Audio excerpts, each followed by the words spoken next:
नमस्कार दोस्तों, पिछले कई दिन से एक बात बड़ी चर्चा में है। शिवराज सिंह चौहान, वसुंधरा राजे सिंधिया और रमन सिंह अपने अपने राज्य में बीजेपी के बड़े बरगद थे। इनको किनारे लगाने का नुकसान बीजेपी को क्या इन राज्यों में 2024 में होगा? नहीं।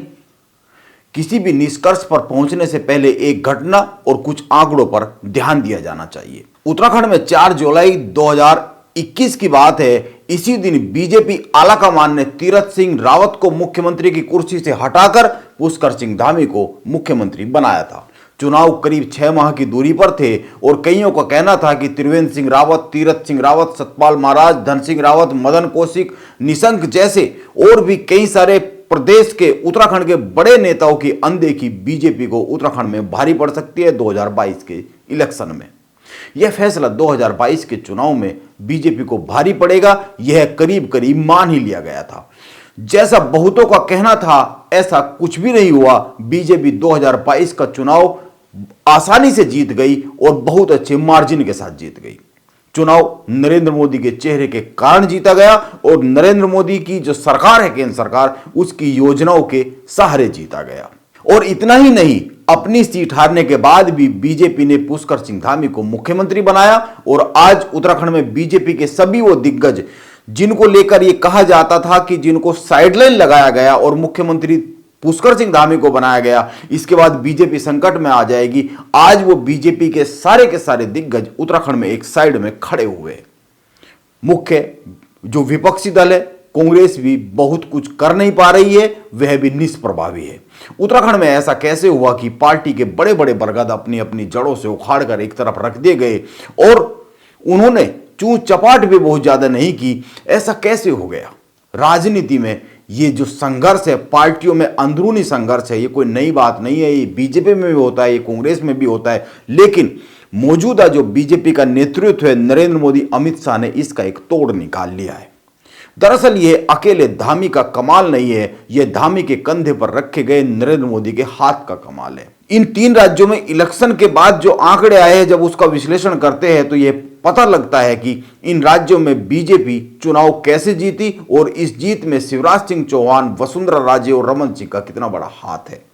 ये तीनों लोग अपने अपने प्रदेश में लंबे समय से एक्टिव रहे हैं और ध्यान में रखा जाना चाहिए कि पिछले चुनाव राजस्थान का और मध्य प्रदेश का इन्हीं की अगुवाई में बीजेपी हारी भी थी।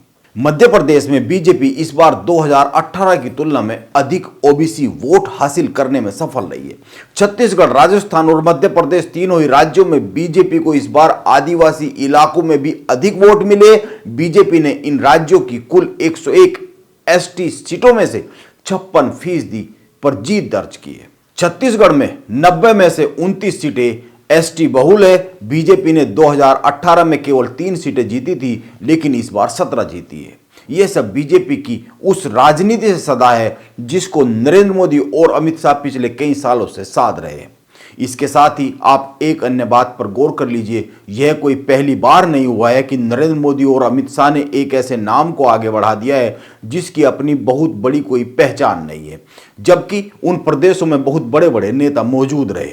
मैं उत्तराखंड की बात तो कर ही चुका हूं। आप याद कीजिए 2014 के बाद झारखंड, हरियाणा, महाराष्ट्र में जब सरकारें बनी तो मनोहर लाल खट्टर, देवेंद्र फडणवीस और रघुवर दास मुख्यमंत्री बनाए गए।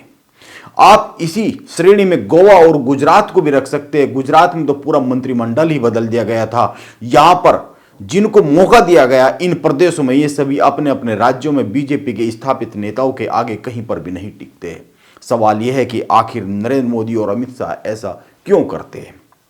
कईयों का कहना है कि वो ऐसा इसलिए करते हैं ताकि कोई भी प्रतिस्पर्धी उनके सामने बीजेपी में खड़ा ना हो सके। कई लोगों का कहना है कि वो खुद डरते हैं किसी को सामने खड़ा होने से, रोकते हैं। उनको लगता है कि जो पुराने नेता है वो उनको चुनौती ना देने लगे। लेकिन यह कारण हो सकता है, कई सारे जो राजनीतिक पंडित है बात करते रहते हैं, उनकी नज़र में ये बड़ा कारण हो सकता है, लेकिन इसके अलावा भी एक बड़ा कारण है। आप इस कारण पर ध्यान दीजिए। जब आप कहीं पर भी 2 गुटों में संघर्ष होता है और जब 2 गुटों में से आप किसी एक गुट को चुनते हैं तो जो दूसरा गुट है वो अधिक फोर्स के साथ विरोध करता है और पहला गुट दूसरे गुट को दबाने का काम करता है। यानी राजनीतिक पार्टी एक ऐसे परस्पर संघर्ष में उलझ जाती है जिसका कोई अंत नहीं होता है। लेकिन जब आप किन्हीं दो गुटों में से किसी एक तीसरे को बाहर के को चुनते हैं, इन दोनों के अलावा किसी एक को चुनते हैं और जो इन दोनों गुट से अलग होता है, आप किसी तीसरे नए चेहरे को सामने लाकर तो खड़ा कर देते हैं जब, तो एक बड़ा संकट खड़ा हो जाता है बाकी जो दो गुट है जिनमें झगड़ा चल रहा था उनके सामने। वो यह तय नहीं कर पाते हैं कि दोनों मिलकर उसका विरोध करे या आपस में एक दूसरे का परस्पर विरोध करे। ऐसा उत्तराखंड में हुआ। मुख्यमंत्री पुष्कर सिंह धामी को जब मुख्यमंत्री बनाया गया तो जो विरोधी गुट थे वो आज भी अगर देखेंगे तो आपस में ही झगड़ा करते हुए दिखते रहते और सभी अकेले अकेले मुख्यमंत्री धामी का विरोध करते हैं, लेकिन एक साथ नहीं आ पाते। दोनों गुट कमजोर हो जाते हैं, या दोनों जितने भी गुट होते हैं वो सब कमजोर हो जाते हैं और जो नया चेहरा होता है वो कुछ ही दिनों में अपने लिए जगह बना लेता है। और क्योंकि केंद्रीय नेतृत्व का हाथ कंधे पर होता है तो बहुत आसानी से एक नई राह निकलने लगती है और जो एंटी इनकम्बेंसी रहती है बड़े चेहरों के खिलाफ वो भी खत्म हो जाती है।